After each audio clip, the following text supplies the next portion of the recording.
نحمده ونصلي على رسوله الكريم اما بعد بسم اللہ الرحمن الرحیم السلام علیکم ورحمۃ اللہ وبرکاتہ۔ شرعی فریضہ ادا کرنے کے لیے شرعی فریضہ ادا کرنے کے نہایت ضروری آداب۔ شرعی فریضہ سے متعلق 5 حیران کن باتیں جن کو دنیا سچ مانتی ہے۔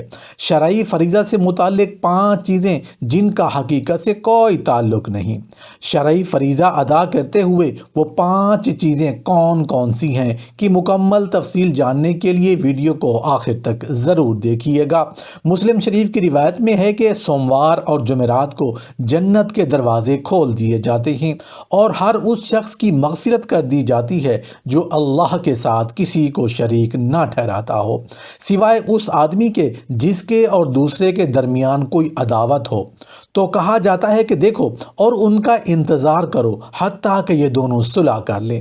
معلوم ہوا کہ سینوں میں کینہ اور کدورت جنت کے حصول اور مغفرت کی عنایت میں مانع ہے۔ حضرت علی کرم اللہ وجہ الکریم فرماتے ہیں جب کبھی مباشرت کریں تو نیت صرف مزہ لینے یا شہوت کی آگ بجھانے کی نہ ہو، بلکہ نیت یہ رکھیں کہ زنا سے بچوں کا اور اولاد صالح اور نیک سیرت پیدا ہوگی۔ اگر اس نیت سے مباشرت کریں گے تو ثواب پائیں گے۔ محترم ناظرین، میاں بیوی دونوں کو جب تعلق قائم کرنا ہو تو پہلے سے آگاہ کر دینا چاہیے تاکہ لذت اور شہوت پیار اور محبت میں بدل جائے اور مناسب وقت منتخب کر لیا جائے، اس لیے کہ عورت حساس مزاج ہوتی ہے۔ اگر اس کو پہلے بتا دیا جائے تو وہ ذہنی طور پر مکمل تیار ہوگی۔ مباشرت کے لیے ضروری ہے کہ عورت کو پہلے سے ہی آگاہ کر دیا جائے تاکہ وہ اپنے بدن کو آراستہ کر لے اور اپنا ذہن بنا لے، کیونکہ جب پہلے آگاہ کیا جائے تو عورت کے ذہن میں مباشرت یعنی شرعی فریضہ کے متعلق خیالات جنم لیتی ہیں، جس پر وہ مباشرت کے دوران اپنے خیالات کو حقیقت میں بدل کر خوب مزہ لے سکتی ہے، اور خاص تعلق کے دوران وہ آپ کو پورا ساتھ دے گی۔ اگر مرد اس سے ایسے وقت میں تعلق قائم کرے جو کہ اس کی مرضی کے خلاف ہو یا اس وقت وہ بیمار یا تھکی ہوئی ہو تو عورت کے ساتھ زبردستی ہوگی، جس سے عداوت اور بغض پیدا ہوگا۔ شرعی فریضہ سے متعلق 5 حیران کن چیزیں جن کو دنیا سچ مانتی ہے۔ شرعی فریضہ سے متعلق 5 چیزیں جن کا حقیقت سے کوئی تعلق نہیں۔ شرعی فریضہ میں اعلیٰ تناسل کی لمبائی۔ کچھ لوگوں کا کہنا اور ماننا ہے کہ جتنی چیز بڑی ہوگی اتنی زیادہ فائدہ مند ہوگی، اس لیے بہت سارے مردوں اور عورتوں کا یہی ماننا ہے کہ مرد کا اعلیٰ تناسل جتنا بڑا ہوگا، اعلیٰ تناسل کی لمبائی جتنی زیادہ ہوگی، شرعی فریضہ کا دورانیہ اور لذت بڑھ جائے گی، جبکہ حقیقت میں ایسا کچھ نہیں ہے۔ مرد کا عضو تناسل چھوٹا یا بڑا ہونے سے کوئی فرق نہیں پڑتا، شرط یہ ہے کہ شرعی فریضہ کے دوران میاں بیوی میں جتنی زیادہ ہم آہنگی اور محبت ہوگی تو شرعی فریضہ میں اتنی زیادہ لذت اور خوشی محسوس ہوگی۔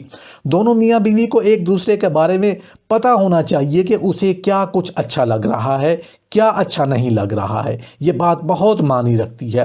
مرد کے اعلیٰ تناسل کی لمبائی کوئی معنی نہیں رکھتی۔ شرعی فریضہ میں درد محسوس ہونا۔ کچھ لوگوں کا ماننا ہے کہ عورت کو شرعی فریضہ کے دوران درد جتنا زیادہ ہوگا مباشرت میں اتنی ہی لذت ہوگی، جبکہ یہ بالکل غلط ہے۔ مباشرت وہ ہوتی ہے جس میں آپ خوشی محسوس کریں، نہ کہ درد۔ یہ خوشی تبھی محسوس ہو سکتی ہے جس میں پریشانی نہ ہو، درد نہ ہو، بلکہ خوشی محسوس ہو۔ شرعی فریضہ کے دوران اگر حد سے زیادہ درد ہو رہا ہے تو اس کی وجہ انفیکشن، الرجی یا صحیح طریقہ سے مباشرت نہ کرنا بھی ہو سکتا ہے۔ تھوڑا بہت درد ہو تو اس کا کوئی حرج نہیں۔ ایسا شرعی فریضہ جس میں بہت زیادہ درد ہو تو آپ مباشرت کر ہی نہ پا رہے ہوں تو آپ کو ڈاکٹر سے رجوع کرنا چاہیے۔ شرعی فریضہ میں عضو تناسل کا چھوٹا ہونا۔ بہت سارے لوگوں کا کہنا یا ماننا ہے کہ اگر عضو تناسل چھوٹا ہوگا تو یہ شرمندگی کی بات ہے، اور کچھ لوگوں کا ماننا کہ عضو تناسل چھوٹا ہونے سے حمل نہیں ٹھہرے گا۔ پہلی بات تو یہ ہے کہ مرد کا عضو تناسل کا چھوٹا ہونا یہ کوئی ایسا پرابلم نہیں ہے، یہ ایک نیچرل سی بات ہے۔ مرد کے عضو تناسل کی لمبائی لمبائی اگر صرف 3 انچ ہو تو یہ لمبائی حمل کے لیے کافی ہے۔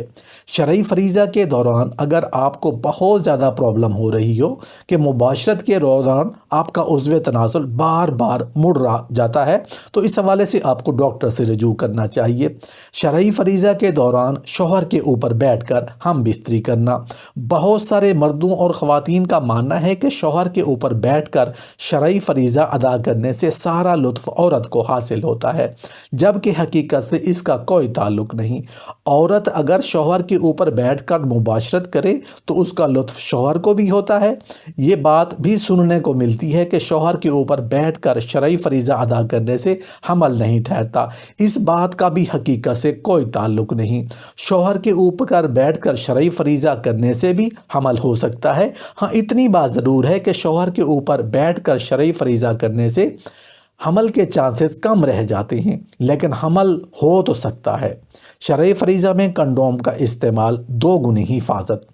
کچھ لوگ سوچتے ہیں کہ کنڈوم استعمال کرنے سے 2 گنی حفاظت ہوگی، لیکن ایسا نہیں ہے۔ اگر آپ 2 کنڈوم استعمال کرتے ہیں تو عضو تناسل میں تناؤ بڑھنے کے بہت زیادہ چانسز ہوتے ہیں، جس کی وجہ سے کنڈوم کے پھٹنے یا لیک ہونے کے چانسز بڑھ جاتے ہیں۔ اگر شرعی فریضہ کے دوران کنڈوم پھٹ گیا یا لیک ہو گیا تو حمل ہونے کے چانسز بھی بڑھ جائیں گے۔ ایک وقت میں 2 کنڈوم استعمال کرنا بالکل ٹھیک نہیں ہے۔ حیض میں شرعی فریضہ انجام دینا، کچھ لوگ سوچتے ہیں یا ان کا ماننا ہے کہ اگر بیوی کو حیض آ گیا ہے تو اس دوران اگر شرعی فریضہ ادا کیا جائے تو حمل نہیں ہوگا۔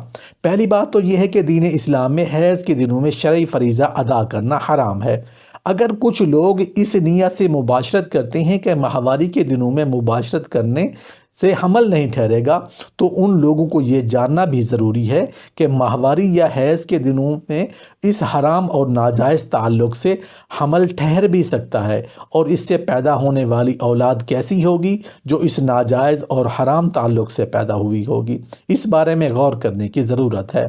مشت زنی صحت کے لیے اچھا ہے یا نقصان دہ ہے؟ سوائے مذہب اسلام کے باقی تمام مذاہب میں مشت زنی کو عورتوں اور مردوں کے لیے نیچرل اور جائز سمجھا جاتا ہے، جو کہ سراسر غلط ہے۔ مشت زنی ایک ناجائز، حرام اور صحت کے لیے نقصان دہ ہے۔ محترم ناظرین، ایک سوال پوچھا گیا ہے کہ شرعی فریضہ ادا کرنے کا بیسٹ ٹائم کون سا ہے؟ حضرت سیدنا امام غزالی رحمۃ اللہ علیہ فرماتے ہیں، شرعی فریضہ ادا کرنا جنت کی لذتوں میں سے ایک لذت ہے۔ حضرت سیدنا جنید بغدادی رحمۃ اللہ علیہ فرماتے ہیں کہ انسان کو شرعی فریضہ کی ایسی ہی ضرورت ہے جیسے کہ غذا کی۔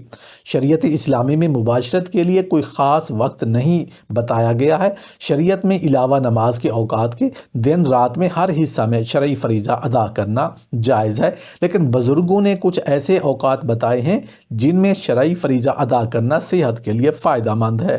حضرت امام غزالی رحمۃ اللہ علیہ احیاء العلوم میں ام المومنین حضرت عائشہ صدیقہ رضی اللہ تعالیٰ عنہ سے روایت کرتے ہیں، فرماتی ہیں نبی کریم صلی اللہ علیہ وآلہ وسلم رات کے آخری حصہ میں تقریباً 2 بجے سے لے کر فجر کی اذان سے پہلے جب وتر کی نماز پڑھ چکے ہوتے تو اگر آپ کو اپنی کسی بیوی کی حاجت ہوتی تو ان سے تعلق فرماتے۔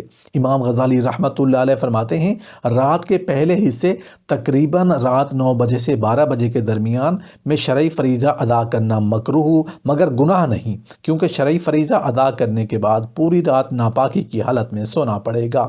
حضرت امام فقیہ ابو اللیث رحمۃ اللہ علیہ اپنی کتاب بوستان شریف میں نقل فرماتے ہیں شرعی فریضہ ادا کرنے کے لیے سب سے بہترین وقت رات کا آخری حصہ ہے۔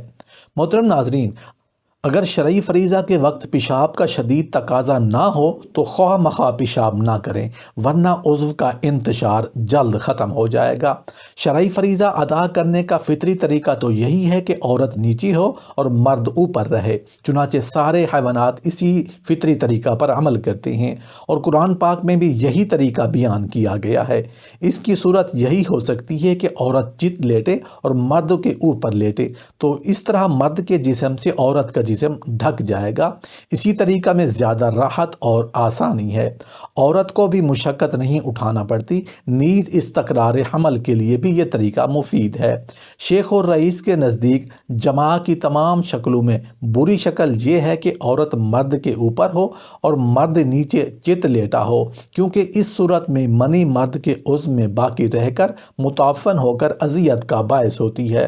ام المومنین حضرت عائشہ صدیقہ رضی اللہ تعالی عنہ سے روایت ہے کہ نبی کریم صلی اللہ علیہ وآلہ وسلم نے ارشاد فرمایا کہ جب مرد ہم بستری کا غسل کرتا ہے تو بدن کے جس بال سے پانی گزرتا ہے اس کے ہر ایک بال کے بدلے اس کی نیکی لکھی جاتی ہے، ایک گناہ کم کر دیا جاتا ہے اور ایک درجہ بلند کر دیا جاتا ہے، اور اللہ تعالیٰ اس بندے پر فخر فرماتا ہے اور فرشتوں سے فرماتا ہے کہ میرے اس بندے کی طرف دیکھو کہ اس سرد رات میں وہ غسل جنابت کے لیے اٹھا ہے، اسے میرے پروردگار ہونے کا یقین ہے، تم گواہ ہو جاؤ کہ میں نے اسے بخش دیا ہے۔